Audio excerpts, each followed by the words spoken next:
White Fragility. Why it's so hard for white people to talk about racism. Key insights. This is a book for white people who feel uncomfortable talking about race. It is also for people of color who wonder why it is so hard for white people to talk about race.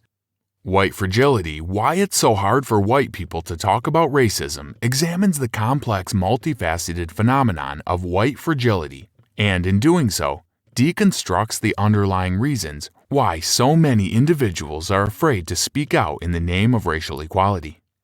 A fundamental contradiction. Race is not a genetic reality.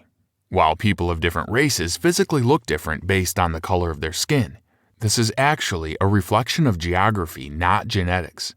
As such, race is not biological. It is a social construct. Race is a collection of ideas that teach us to see people who look a certain way as being part of a particular race.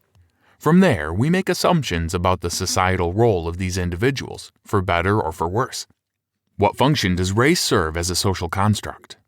Historically, race solves a fundamental contradiction in the United States. This country was built with the intention of creating an ideal reality. Instead, extreme inequalities developed, such as European Americans owning African Americans as slaves. In order to justify this dichotomy, some look to the concept of race science, a pseudoscience ideology that claims African Americans are inherently lesser than European Americans.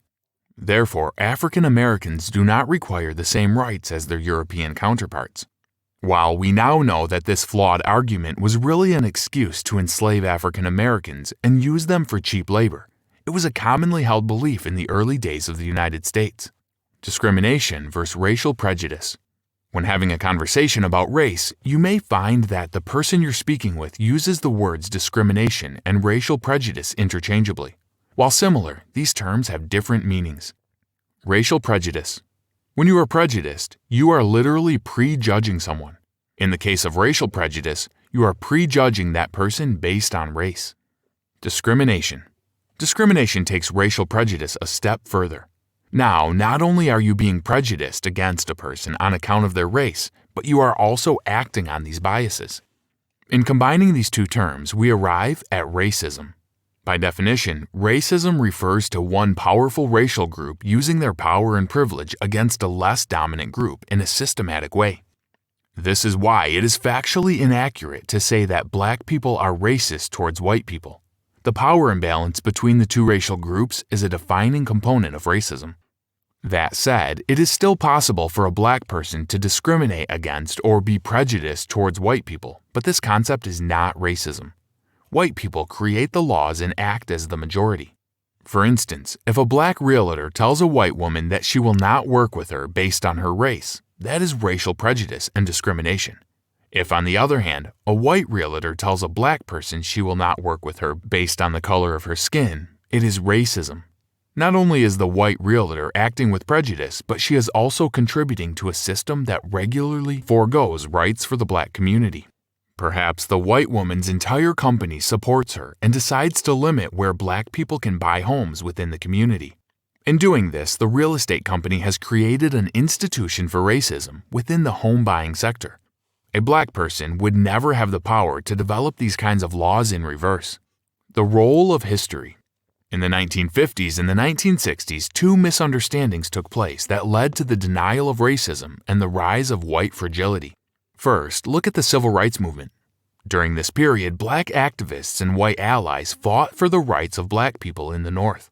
However, the South held a starkly different view and strongly believed that white people were superior to black people and therefore deserving of all the power. Many newspaper articles circulating at the time featured black activists and black protesters being attacked by white supremacists. The term racism was often applied then, but only in the context of these extreme attacks and not seen as a general attitude. Second, look at the Civil Rights Act of 1964. This act banned discrimination on the basis of race. In combination, these events fed into a culture where racism was cartoonish in nature rather than a serious issue. White supremacists were seen as immoral villains. The issue, though, is that many white people did not see themselves in this light. They were defensive of any accusation that they could possibly be racist. That was something that other people did, not them. As we regularly see, this attitude is still common today. Race-neutral language. Because it is no longer socially acceptable to make overtly biased race-based comments, many white people camouflage their prejudices in what is called race-neutral language. Think of geography. Americans live in neighborhoods that are predominantly black or white or Latino, and they are often referred to based on the majority race. Research shows that if 7% of the residents in a neighborhood are black, white people are quick to leave, which is colloquially referred to as white flight. When you ask the fleeing white people why they left, though, they will not come out and say that it is because there are too many black people. Instead, they will say things like the crime statistics are too high, or the area is too poor. Both rationalizations are examples of race-neutral language. Poor and crime have become code words that are only used to describe largely black neighborhoods. Think about the reverse.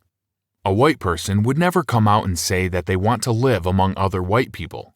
Instead, they might say that they wanted to live in a clean or affluent area, words which often describe a white neighborhood. Coded language makes it seem like white people are not being racist when they actually are. You can be racist without making a single direct reference to race. Schools, jobs, movies, television shows, and other aspects of culture further amplify this insulation. White people are often surrounded by more white people, and black people are often surrounded by more black people in every aspect of life. This perpetuates a lack of understanding in terms of what exists outside of your like-minded bubble, particularly in the case of the white community not understanding the reality of Black America: individualism, meritocracy, and objectivity. Contemporary American society is built upon three fundamental ideologies: individualism, meritocracy, and objectivity. In order to see the impact of these predominant philosophies in terms of race, we must first examine their political definitions. Individualism. Individualism is the idea that humans can determine their own path in life. Regardless of how they were raised or where they grew up, people have the full autonomy to control and plan their futures. The implication: everyone has the ability to overcome any obstacles, and it is based on how hard someone tries. If a black person is not reaching their goals, he or she must not be doing enough to get there. It is possible to achieve success no matter the environment or circumstances surrounding your life. Meritocracy. Meritocracy focuses on the concept of people getting what they deserve based on the efforts they put in. The implication: it is okay for white people to make more money than black people because they must have worked harder to earn it. Black people just need to catch up. Objectivity. Objectivity entails being free of bias in the way you understand the world. The implication: sure, there are people in the world with racial biases, but I am not one of them, so I do not need to work to improve the situation for the black community. Combine these three ideologies together, and you arrive at a society with the collective belief that if black people want to have better lives, it is their responsibility to work harder and achieve success. The sentiment here is that black individuals are suffering because of their own poor choices. As we have examined through the text, this is clearly not the case. The main takeaway: racism is not just the white supremacist in the media who is seen assaulting a black man. Instead, the roots of race-based bias are far deeper and include actions and language that masquerade as being politically correct. As history has shown, racism is wrapped up in a set of long-held assumptions that can be difficult to challenge and detect. As members of society, we must all embrace the discomfort that often comes with conversations about race. It is only through honest dialogue that change will take place on a large and permanent scale. Hi, I'm Rhonda, and this is an exclusive audiobook video recorded for the Audiobook Master Channel. Enjoy your audiobook and have fun learning. Don't forget to subscribe and hit the notification button so you'll get updated on our next upload. If you liked the video, give us a thumbs up and say your thoughts about the book we just covered. Do you want to listen to a summary or review of a book that we haven't covered in the past? Say it in the comments below or send us a message. Don't forget to check our other uploads. Enjoy listening!